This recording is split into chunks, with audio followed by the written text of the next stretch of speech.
Russia and China's naval drills in the Sea of Japan have ominous signals for the U.S.-led Western alliance that has identified the two nations as threats, further aligning their military and strategic visions.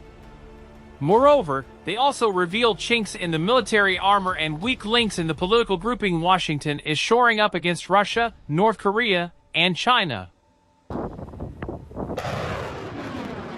Coming after the U.S., Japan, and South Korea's trilateral missile defense drills earlier this week in response to North Korea's launch of its Hwasong-18 intercontinental ballistic missile, ICBM, it marks the most tense military situation in Far East Asia.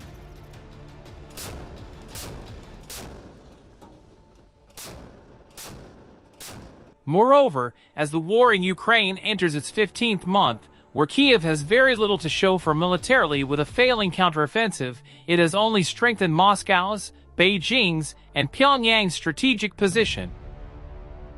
The naval exercises, called Northern/Interaction 2023, commenced on July 20th and will last until July 23rd. With 10 vessels from Russia's Pacific Fleet and China's Northern Theater Command, NTC, a highlight of the maneuvers is Chinese warplanes operating from a Russian airfield. The joint exercises featured anti-submarine missions, naval combat, sea and air escort of ships, guarding and defending detachments of ships when moored in an unprotected roadstead, and ensuring the security of communications in and over the Sea of Japan, the Russian Ministry of Defense, RUMOD, said. China's People's Liberation Army Navy was represented by Type 052D guided missile destroyers Qiqihar and Guiyang, the Type 054A guided missile frigates Zhuang and Rizhao, and the Type 903 comprehensive replenishment ship Taihu.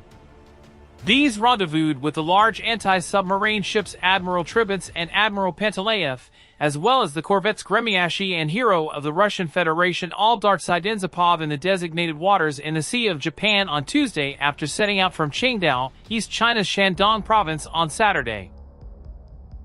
The aerial component sees more than 30 aircraft, including fighter jets, anti-submarine aircraft, and helicopters. China Central Television reported that the Chinese side had deployed the Y-20 large transport aircraft, the KJ-500 early warning aircraft, the J-16 fighter jet, and the Z-20 helicopter to Vladivostok in Russia's Far East as part of the exercise. According to a leading Chinese military expert, Chinese aircraft operating from Russian airfields marks a high level of military cooperation and mutual trust between the two countries. The RUMOD gave a detailed account of the type of military roles and functions the two navies undertook, which marks greater familiarization and a semi- or ad hoc interoperability, particularly with the posting of their personnel on the other's warships, as was seen in the promotional videos. On June 21st, the ships destroyed a naval floating mine, repelled an attack by a small-sized target, improved their navigation skills in various formations, and conducted communications training. Russian warships practiced naval combat with a mock enemy ship, firing at a sea target with 100mm AK-100 and A-190 artillery systems. The large anti-submarine warfare (ASW) ship Admiral Tribets destroyed the mock-up floating sea mine with a heavy machine gun. Interestingly, they also repelled an attack by a high-speed small-sized target, similar to the sea kamikaze drones Russia's Black Sea Fleet faces. The fleets also undertook joint convoying of ships and vessels in a contested area by protecting the convoy from enemy vessels.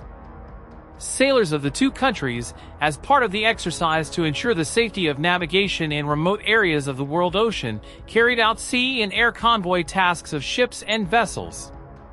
The issues of organizing reliable anti-aircraft, anti-ship, and anti-submarine defense of the joint detachment were worked out, a RUMOD statement said.